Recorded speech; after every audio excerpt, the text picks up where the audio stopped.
My mother's BF smacked me in the face. I made her regret it.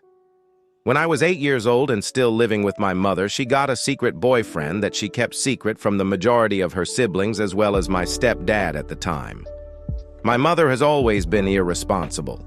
She had my oldest sister when she was 16 and me not long after, never really growing up in the process. She preferred partying to mothering any day and has multiple reports of child neglect abuse under her belt. At the time, I had already been taking care of her 3-year-old son since she brought him home from the hospital, changing diapers, heating up bottles. I was 5, taking care of a newborn. It was honestly probably the most stressful time of my life. So her boyfriend's name was Adam, while my stepdad's name was Mark. It started off small, her sneaking out late at night with my older sister to go partying with Adam. My sister was only a year older than me, but significantly closer to our mother. We also suspect that Adam might have been essaying her during this time. From what my sister has told me, Adam would start the night off fun, but by the end of it become pushy, snappy, loved to use the fact that he was a big, strong man to get his way regardless of who it was from. Very unstable. He was entitled, and it was only when I started noticing the bruises did she finally introduce me to Adam under the pretense that I keep my mouth shut. He pulled up to the house under Mark's name while he was working. I remember climbing into his car for the first time and instantly getting the worst feeling come over me. Right off that bat, I didn't like this man. Knew something was off about him immediately.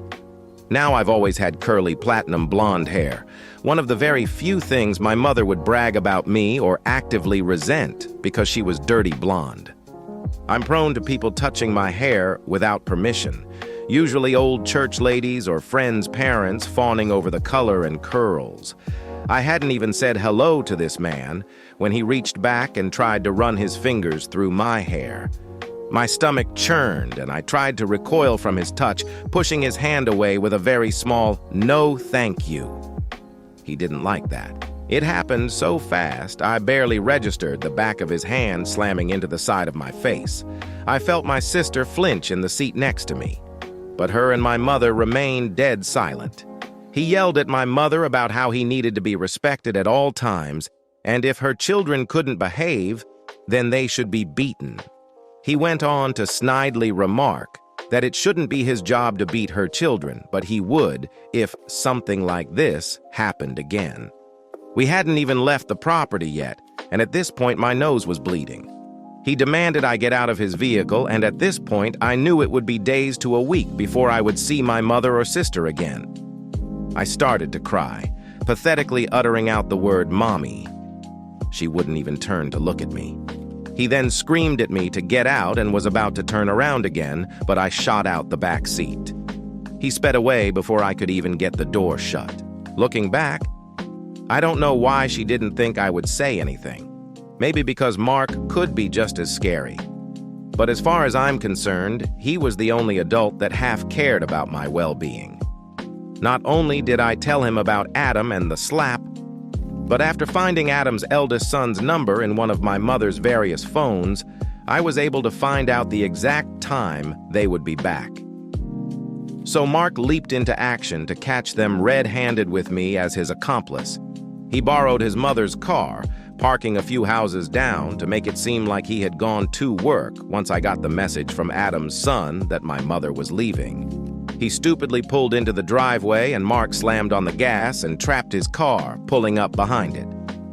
Then all hell broke loose. Adam was able to run like a coward. I watched him sprint down the street.